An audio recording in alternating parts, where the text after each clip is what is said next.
So, yun na po. Umapaw na po siya. Yan. Apoy niya. Ganun pa rin. Yan. So, dito, mag-control na tayo dito. Ano ba ganun? I-control natin dyan. Patak-patak na lang tayo dyan, oh. Yan. Patak-patak na lang tayo dyan. Pag, oh, tingnan nyo, umapaw na siya, oh. So, sasahuran nyo na lang po sa lalim. Yung apoy niya, oh. Tuloy-tuloy lang po yan. Kasi kung walang level regulator, mapuno na mapuno yan. So papunta yan doon sa butas ng nozzle burner natin. So ang mangyayari, mas malagyan ng carbon. So matitigas yung mga carbon ng used oil. So malagay yun sa mga butas.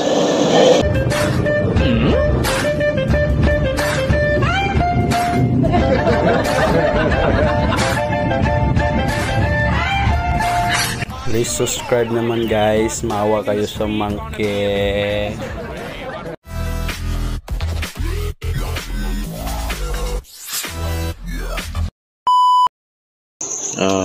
Good morning po. So ngayong araw, ipa-final test na po natin itong ating heavy duty, si Kyuso Ricardo, taga Tacloban, Leyte. So ito, nagawa na natin ito. Ngayon, nilagyan na lang natin ng intake at saka oil level regulator.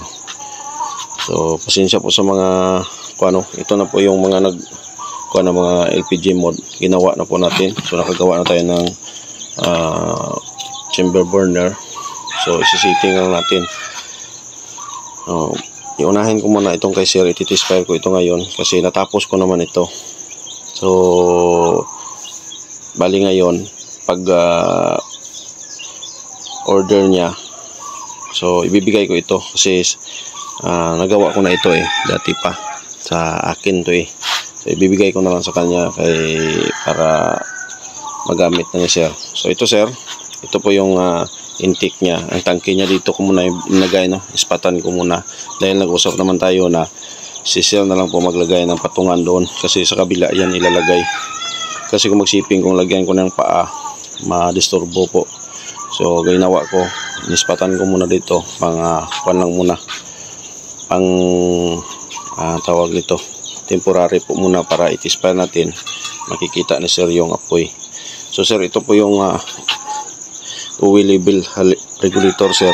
So may linalagay po tayo dito na steel wool. So ito po yung para pang sala ng mga carbon at ang sala ng hangin na hindi mapasok doon yung hangin para na maepektuhan yung apoy niya. So pwede nyo naman i-condemn ito.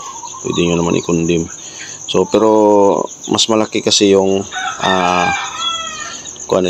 tulong nito. Kasi kung hindi natin makontrol yung dito, kung mga baguhan lang, so kusa na lang yan aapaw dito sa ating level regulator. So kailangan po natin din ito sir, halimbawa linisan din natin ito, tanggalin natin every week or every 15 days, tapos palitan natin ng steel wool yan kasi din yan, masusunog din yan. So pwede natin siya palitan ng steel wool. So ito, iti-test fire natin ito para makita ni sir. So update po sa lahat ng mga nag-order, no. Ito na po. So bukas, holiday bukas, so ma-setting na natin ito. Ayan. So may nagdagdag ng mga nag-order. So 16 na piraso na po ito ang nag-order. So minus lang po natin yung 4 na okay na. So 16 minus 4, so 12 pieces pa yung gagawin natin. So pasunod lang po yung paggawa natin. Ayan. So i-test fire natin ito, paapuyin natin.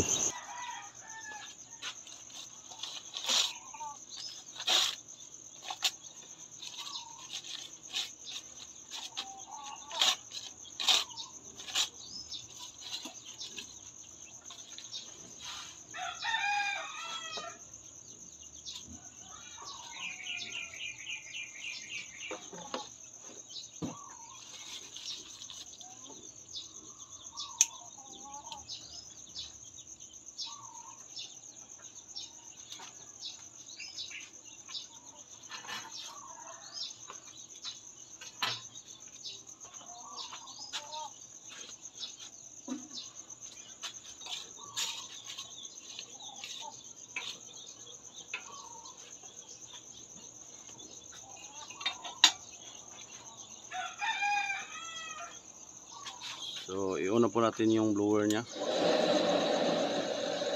Lagyan po na natin sa kalahati. Ayan. Tapos, lagyan natin ng suwil.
So, pag ganyan pwede natin siya ipapasok yung suwil doon kasi naubos na yung papel saka yung crudo konti na lang.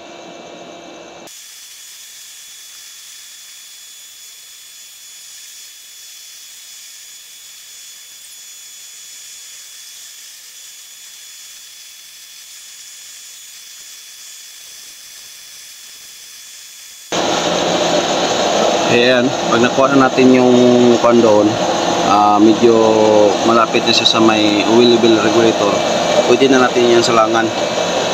Unti-unti na po yan lalakas.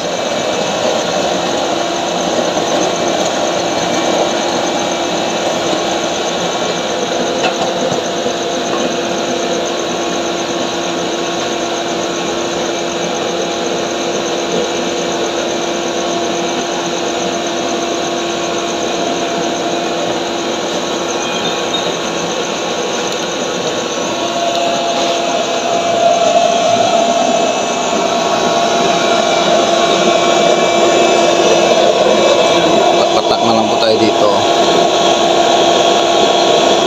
Yan. Mag-init yan, lalakas yan. Yan, unti-unti na po siya naglakas mag-low flame. So shout out muna tayo. So shout out po sa susunod nating gagawin, itong number 5 kasi natapos na itong core number 5. Si Sir Roger Baral, taga Cebu, nag-down siya ng 1.5. Shout out sa iyo, sir. Shout out sa kay Rizal Audinti, taga Tarlac, nag-down siya ng 2,000. Labas-pasok yung order ni sir. Number 7, si Abel Albis Cabana, taga Cabanatuan City, nag-down siya ng 1.5. Number 8, si Pipito De Leon, taga Pampanga, nag-down siya ng 1,000. Burner chamber po yung order ni sir. Number 9, si Sir Jandy Tuason, taga Caloocan City, nag-down siya ng 1.5. Si number 10, si Julius Maluya, taga Cebu, nag-down siya ng 1,000 regular size LPG mode. Si Rodilio Ordinario, taga Pampanga, regular size din LPG mode, nag-down siya ng 1,500. Si Prince Jill Dimpas, taga Cebu, nag-down siya ng 1,500 LPG mode. Ang order si Eric Trista, taga Tacloban City, nag-down siya ng 2,000 dahil ang order na sir with the blower power bank, with blower controller power bank po yung order na sir. At saka si number 14 si Kyuso Picardo, taga Tacloban City, so nag-down siya ng 2,500. So ito po yung kay sir na binigay natin kasi nagawa na natin yan dati pa. Number 15 si Lia Lagang, taga Caloocan City, nag-down siya ng 2,000. At si Mark Joseph Bitangkor, taga Sorsogon, nag-down siya ng 1,000. So shout out po sa inyong lahat. Maraming salamat po sa tiwala. Yan na po yung apoy niya. So malakas na po siya, no. Yan po yung kanya apoy. Kainaan lang po natin. Yan. Yung kagandahan ito ng ating nozzle burner ay pwede siya pain-in. Yan. So kahit saing tayo dyan siguro at magluto ng mga natin, hindi yan masusunog kasi mapain-in natin. So mapalakasan natin.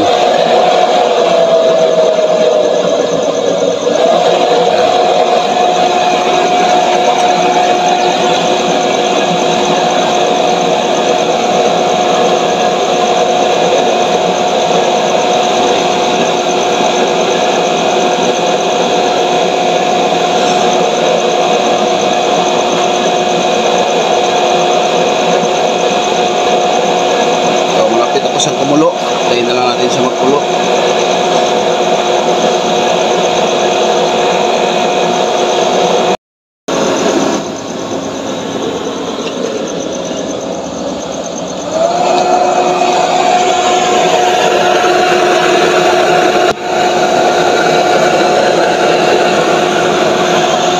So try natin pa-in siya. Sagad natin. Yan.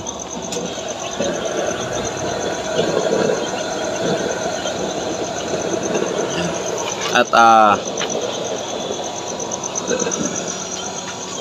try natin patuluin dito sa kanyang level regulator kung hindi ba doon iba yung apoy niya, kasi try natin ipupul natin yung dito, ipupul natin yung sa intake para kung lalabas doon makita natin yung performance niya, kasi yun yung kagandahan niya. Yan, pinul na natin na hindi natin makontrol, so makalimutan natin, hintayin na lang natin mag-apaw. So lagyan natin sa kalahati yung blower, tapos hintayin natin dyan.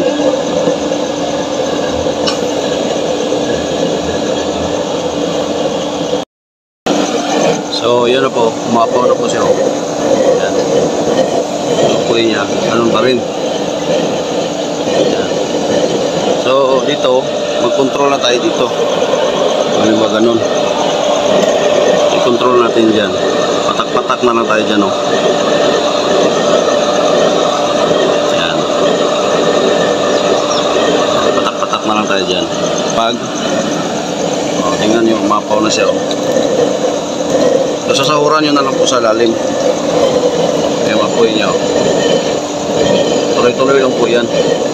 Kasi kung walang level regulator, mapuno yan.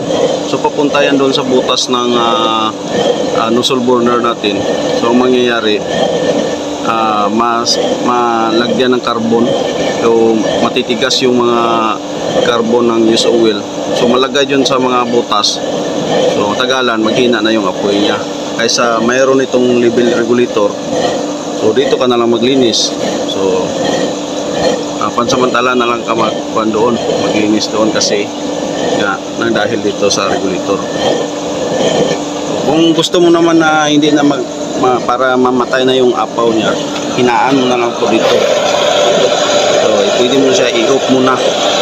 Pag medyo mahina na siya, doon mo naman siya i-control papatak-patak. Yan.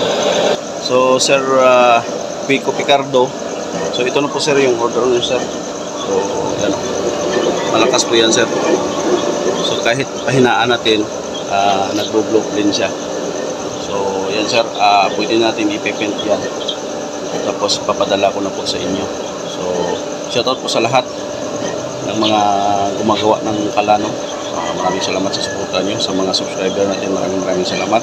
At bago pa sa ating channel nito, pakipindot naman ang subscribe at i-click yung notification bell para updated kayo palagi sa ating mga bagong mga video. Yan, thank you. Maraming salamat.